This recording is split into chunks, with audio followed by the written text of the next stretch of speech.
stars tonight. We wanna go, go. We wanna go, go.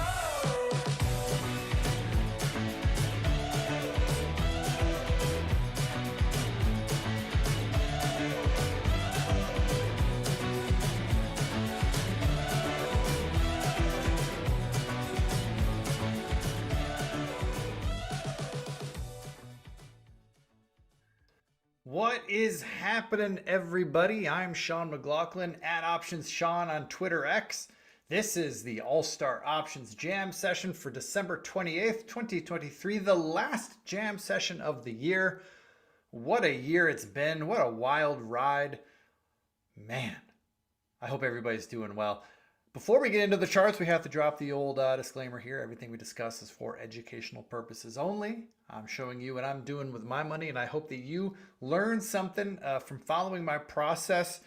And for those of you who are new here, what we do here in the All-Star Options Jam session is we take a top-down approach, look at the broader market, see if there's any clues or anything to be aware of the broader market, and then we review any action amongst open trades that we have in the All-Star Options service, any exits that we may have taken, whether it was a stop loss or a profit target or exiting as we approach expiration, anything at all, any type of activity that has happened over the past week with any of our open trades we will discuss.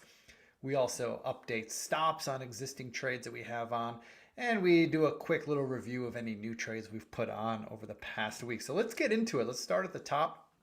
We always like to start with the S&P 500. We talked about this last week, and the story is still the same.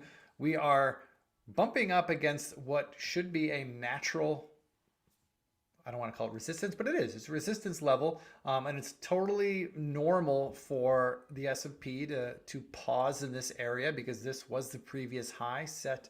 I believe it was set on January 1st of 2022, if my memory serves me correctly.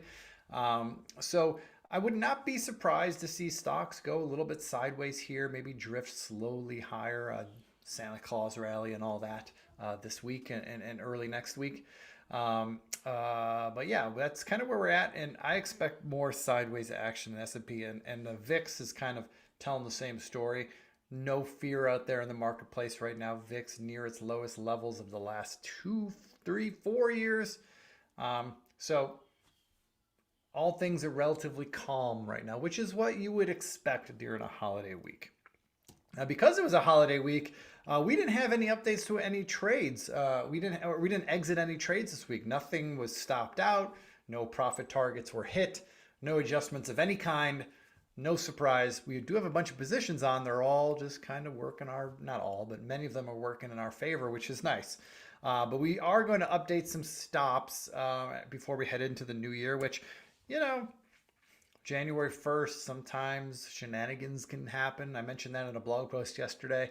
I'm not saying it's going to, but hey, markets have shown a tendency sometimes to have some severe regime changes that coincide with the calendar change into the new year. Not saying that's going to happen here, but better be safe than sorry. So we're going to update some stops, tighten up some stops in some positions. First up is BTU, ticker or Peabody Energy, ticker BTU.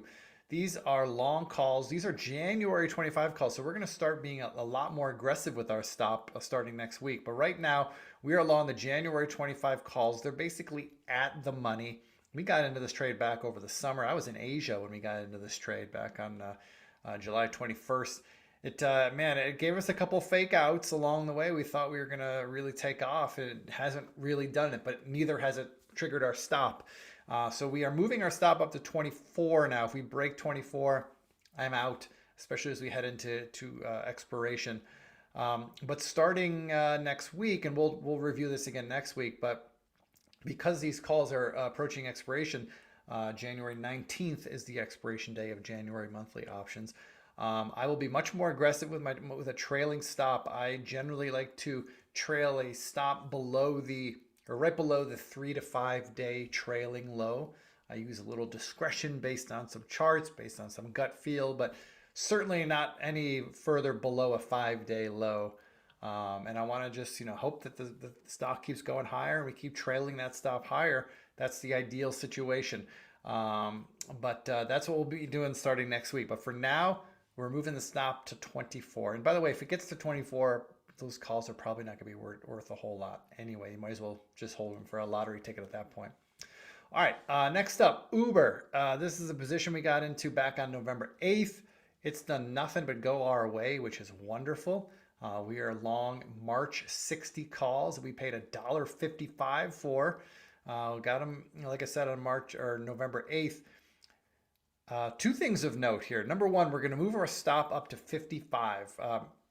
And this is going to be true on a bunch of these stops that I'm showing that I'll be talking about. But they don't show on our chart. But the reason why I picked 55 is that coincides not only with a somewhat significant level that goes back to 2021, but also the 50-day moving average is kind of coming up right there around 55. So I like to use 55-day moving averages as a level of support sometimes in my positions. A bunch of the stops today, I'm leaning against that. But one thing of note, the plan with this position, and we're getting close, at least when we originally put the trade on, is that we were going to take some off if it broke 64, which is real close. I mean, it's practically right there. So we'll be looking to trim some of this position if it breaks above 64. I'm not going to sell the whole thing. I just want to sell back enough to recoup my original investment. So I paid $1.55 for it. So just throwing out some hypothetical numbers here, but if you bought 10 contracts for $1.55, and if we're trading at 64, let me pull up on my other screen what those calls are trading at right now. Let's see, we're the March 60 calls. So right now they're trading at 650, a little bit more. So I might only just have to sell a couple contracts to pay me back my original investment, and that's my plan. I'm going to hold the majority of the position if we do break above 64. So heads up on that. Which, by the way, if that happens, man, we're sitting on a nice trade in this Uber. Okay, next up, MicroStrategy. We are long a bull call spread, the April 700-800 bull call spread. We paid $21.50 for it back on December 8th. And as you can see, MicroStrategy is ripping higher with the cryptocurrency space. No surprise. I'm raising my stop to 550, which is right below this area of support where we got in.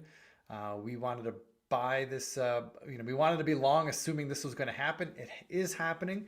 That's great. So now 550 is our stop. If we break below 550, if this thing rolls back over, I don't like to trade anymore. I don't want to be in it. So that's our stop in MicroStrategy. Next up is Lululemon, ticker LULU. We are in a bull call spread. We're long the April 530 calls and short the April 600 calls. We paid $15 for. We are moving our stop up to 480, which is just a little below this recent support on this pullback that we had a couple weeks ago. It's also coincides with a 50-day moving average, I believe. So 480 is where we want to take action. If it gets below 480, we don't like this trade anymore. We're on the wrong side, and so we're going to get out. Next up, IBM, which, by the way, guys, you're probably noticing that all these charts that I'm showing you, I mean, these are trades that are currently working, doing what we wanted them to do. So that's great. Good problem to have. It's not a problem at all. It's a good thing to have. IBM, long June 170 calls. We paid $294 back on November 20th during this breakout right here. We wanted to buy above this level, which we got. I'm moving my stop to 155 now. If we're below 155, I want out. No questions asked. I will close that position and salvage whatever's left of the premium in those June 170 calls. Hopefully that stop never gets threatened, but that's what we're doing at IBM. And I believe this is the last one, Autodesk. No, we have one more after this. Autodesk, this is a bull call spread that we are long the June 230 calls and short the June 280 calls. We paid $17 for this. We got in a couple weeks ago on this breakout here. And we are moving our break even or our stop level right at 230, which coincides with our long strike, the 230 calls. So if this comes back to 230, again, that's where we want to get out. This is a very significant level here that we are above, and we believe that this level should act as support.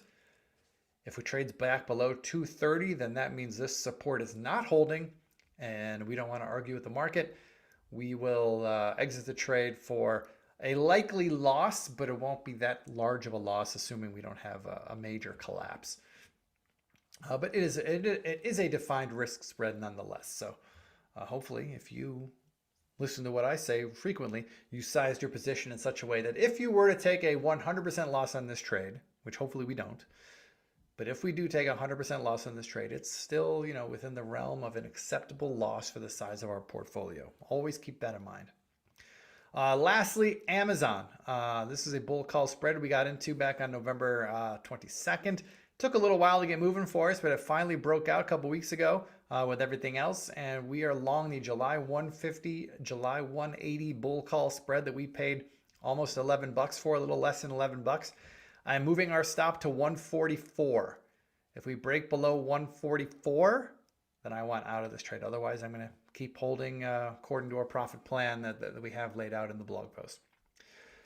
All right, guys, that's it for updated stops. These next two trades are trades we've got into over the past week since we last spoke. And if you want the details of these trades, please head to allstarcharts.com, head to the member section, head to the options section, and you will find all the detailed trade plans for all trades that we put on. Not only why we're getting in a trade, what the setup is that we like, how we're trading it, what strategy we're using, where our stops are, where we're taking profits. All of that detail is in every blog post for every trade that we put on.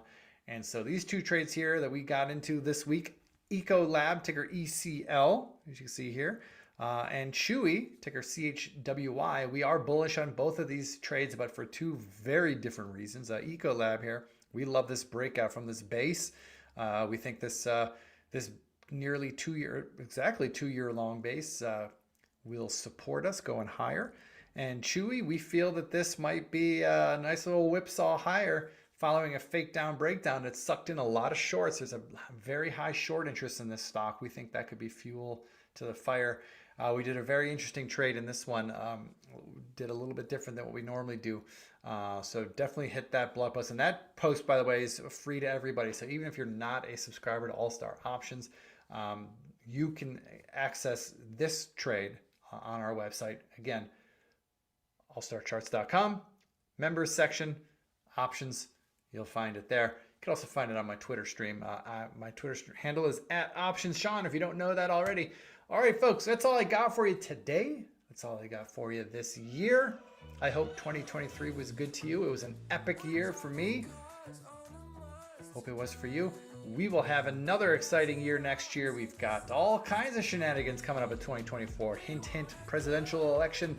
Who knows what's going to happen, but I bet the markets are going to be in for an interesting ride. So buckle up, Buttercup. All right, take care, everybody. If you have any questions, shoot us an email, info@allstarcharts.com, or if you want to get signed up for All Star Options, please hit us with an email there. We'll get you all squared away for 2024 so you're ready to rock. All right, take care, everybody. See you next year.